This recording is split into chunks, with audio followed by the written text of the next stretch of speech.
right, in this lesson, we're going to be talking about supporting an analysis of the text. So our focus for this lesson is the same standard that we were working on in class. Cite the textual evidence that most strongly supports an analysis of what the text says explicitly, as well as inferences drawn from the text. So here's an example. In order to properly analyze a work of fiction, you need to provide evidence from the text to support that analysis or that close examination. Evidence can come in the form of specific lines or literary devices used in the poem, or in the form of dialogue, characterizations, and plot details in a story or drama.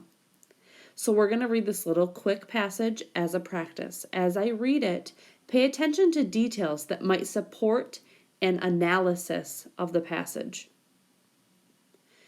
The Duke's eyes blazed with a fiery envy as he slammed the door of his chamber behind him. Upstaged by the prince once again, he thought, made to look like a fool in front of those spineless courtiers. Bah, I'll be revenged upon him, I swear it.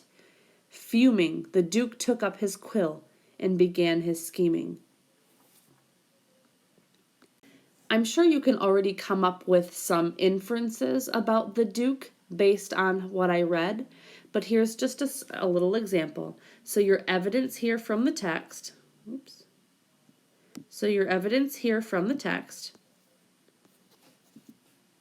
blazed with a fiery envy, angry that he's been embarrassed in public, he seeks revenge, looks down on others, begins scheming.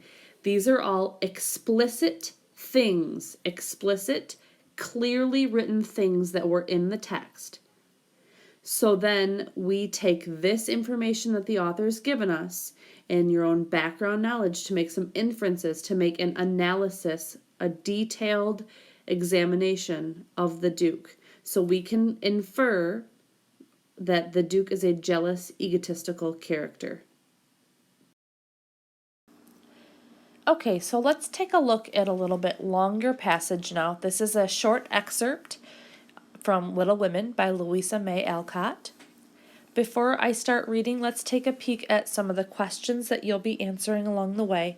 Question number 1, what evidence from the passage shows that the girls are anxious to hear from their father?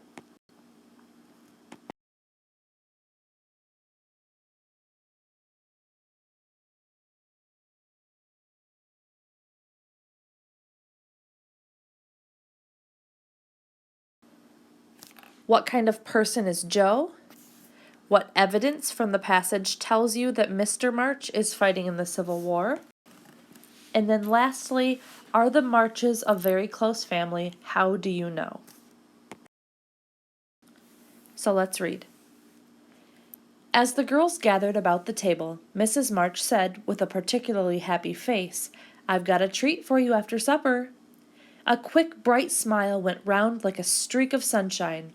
Beth clapped her hands, regardless of the biscuit she held, and Jo tossed up her napkin, crying, "A letter! A letter! 3 cheers for Father!"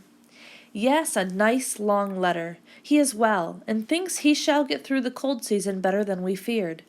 He sends all sorts of loving wishes for Christmas, and a special message for you girls, said Mrs. March, patting her pocket as if she had got a treasure there. Hurry and get done. Don't stop to quirk your little finger and simper over your plate, Amy, cried Jo, choking on her tea and dropping her bread, butter side down, on the carpet in her haste to get at the treat. Beth ate no more, but crept away to sit in her shadowy corner and brood over the delight to come till the others were ready.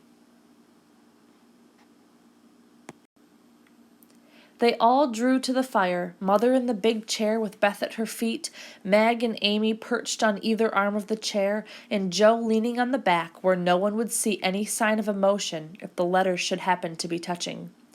Very few letters were written in those hard times that were not touching, especially those which fathers sent home.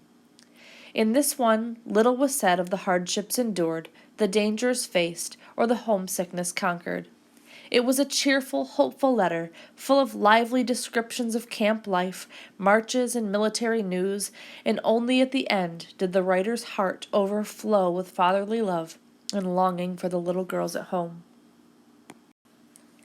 Give them all of my dear love and a kiss. Tell them I think of them by day, pray for them by night, and find my best comfort in their affection at all times.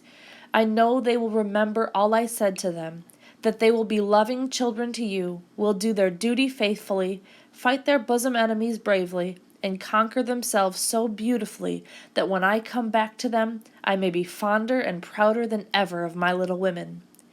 Everybody sniffed when they came to that part.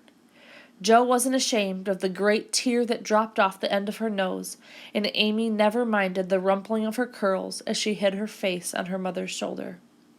I'll try and be what he loves to call me, a little woman, and not be rough and wild, but do my duty here instead of wanting to be somewhere else, said Jo, thinking that keeping her temper at home was a much harder task than facing a rebel or two down south.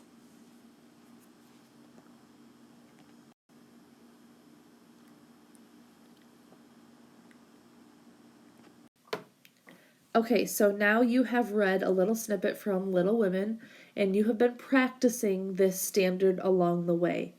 All 4 of the questions that you answered were asking you to use the textual evidence to support a very careful examination of the passage. You used what the text said explicitly, you used what the text clearly stated to make inferences. Think about those 4 questions that you just answered. How do we know the girls were anxious to hear from their father? What kind of a person is Jo? How do we know that father was in the war? And how do we know that the Marches are a close family? None of the answers to those questions were outright stated in the passage. You had to make those inferences on your own. Making inferences is not the hard part. The hard part is remembering to go back and to support those inferences with the textual evidence. So we'll continue to work on this throughout the semester, but I'm sure that we're off to a great start.